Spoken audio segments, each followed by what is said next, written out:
خديت بودر الصدر كما نعرفوا تمنع تساقط الشعر، تنظف وتعقم فروة الراس، تنحي القشرة والحكة، ترطب وتطول وتقوي الشعر بالكدا بالكدا. باش نزيد تويكا ماكلي للجبل زادة طيارة على الاخر، باش نحط بالعين كما قاعدين تشوفوا.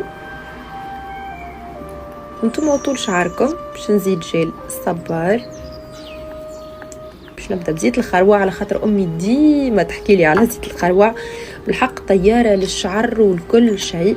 كتا من زيت بذور الجرجير ونخلط بالكدا بالكدا بالكدا حتى لين اللون تحسوه هكا يفتح كيفاش، ولا حتى اللون فتح بالكدا بالكدا. نحب نقول لكم اللي راهو اللي استعملتهم الكل هم 100% ناتوريل، الكلهم من اورغافلام. وراهو الصدر تنجموا تعملوه وحده، تزيدوه الماء اكاهو. تويكا باش نعملو في شعري وراهو يتعمل في لي غاسين اكاهو. ردوا بالكم تعملوها على شعركم الكل، راهو يشيح الشعر ويتعمل مره بركه في الشهر. راني قاعده نشوف في برشا يعملوا فيه مره ومرتين في الجمعه.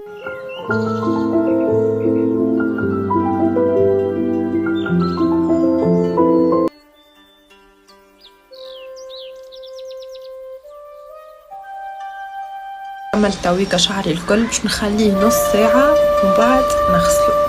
كملت حضرت روحي خاطر عندي ايفينمون باش نحكي لكم على شعري. ما شاء الله راهو سوق مش نورمال، في لمعة زاده ياسر محليها، وراهو صدر الناس الكل نعرفوا اللي هو طياره. مش انا اليوم باش نجي نحكي لكم عليه، ياسر يصلح ويطول الشعر مش نورمال. وحتى كان عندك قشره في شعرك راهو ضربه للقشره. ننصحكم انا جربوه مره بركه في الشهر، اعملوه ما اكثرش. انا راهو شهر هذايا شعري شيخته باللباس طويل وبالدنيا الكل خاطر تعب لي في الصيف مش نورمال. دونك قايد توا. يلا بوسكم ونهاركم زين.